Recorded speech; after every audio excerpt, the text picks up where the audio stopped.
Have you ever wondered why colors in movie look so different? How does color impact your emotions?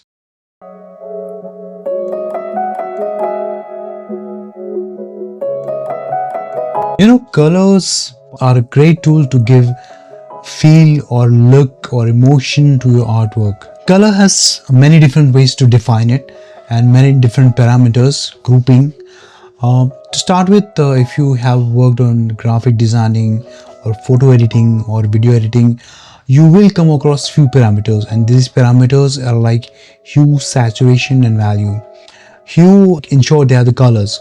You define what color you want, and saturation is when you reduce the purity of the color. Colors at their purest form. When you reduce its saturation, you start reducing the purity of the color, and you start mixing white with it. So when your saturation value is 0, basically your color is white, and value is almost the opposite of it. You start mixing black with it, you start giving it a shade, and when you reduce the value to 0, it's basically black. Now these were parameters, it's a bit technical. Artists will define colors in different way. They'll group colors in a different way. Warm color or cool color. There are complementary colors. There are analog colors. Now we'll talk about these one by one. Cool and warm colors. I'm sure you must have heard this somewhere. Cool colors are where you have more of blue mixed with the colors. These are blue, cyan, green. These give you more calm feeling, and these are more acceptable colors to our brain. So when you see these colors, it comforts you in certain way. Other colors are warm colors. They go a bit towards red. Basically, when you have a bit of red mixed with the color, that's when it starts getting a warmer color. So if color is bluer side, it's a cool color. If color is on a red side, then it's a warmer color. It's by large the definition. Apart from this parameter, you'll also see a color wheel. Now, what is the color wheel? Color wheel is different variations between three primary colors. Now, primary colors are different in real world and in computer display or graphic world. In real world, there are three primary colors: red, yellow, blue. These are the pure colors. You mix and match and create different colors with it. In graphic world, in computer displays, you have red, green, and blue. And the color wheels you see is different variations, different colors mixed with different colors. Then white mixed with colors and black mixed with the colors. So this by large is the variation of colors.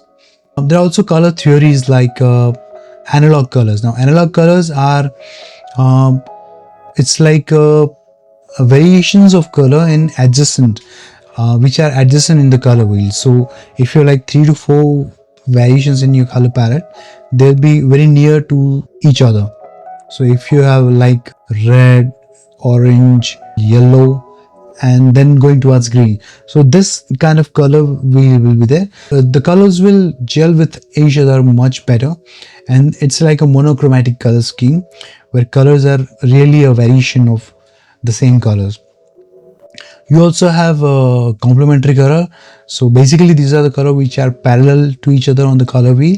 So to give a few variations, it's red and green, blue and orange. So these are called complementary colors. So when you want to do color combinations, these always stand out because they are like it creates a sort of color contrast, and it looks really appealing with each other.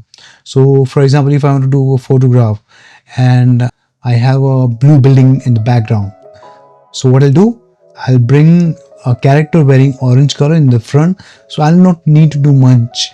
The character will stand out. What are the other ways to define colors? Yeah, I mean, these are more or less how you define colors. In real life, you will not see, as I've described in my earlier videos, in real life, when you see colors, there's always light mixed with the colors. So you will never have something in its purest form, but it'll have some kind of tint or shade of the same color.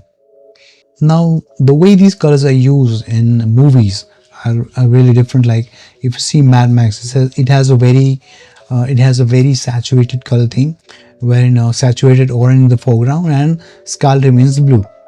So why orange color? Orange is it's like saturated orange color, which gives you unsettling feeling, and it creates feeling of discomfort, anger, and revenge. It's a best fitted color. You have fire coming in, then again the saturated red is added to that. So that way it really defines the mood of the scene, along with the acting and cinematography. So that's what I'm trying to tell, how it complements your storytelling and makes it acceptable. Now, to give you another example, the movie Avatar. Yeah, I call it Avatar, not Avatar. Avatar movie, you will see the Navi, the tribe. Their skin color is blue. Why? Because in reality, in our world, you will never have some living organism or living being like trees or people. You will never see blue color associated with anything that's living. So when you see people who have this color, you immediately feel in your subconscious mind that these are not from our planet, because in our planet you won't see this.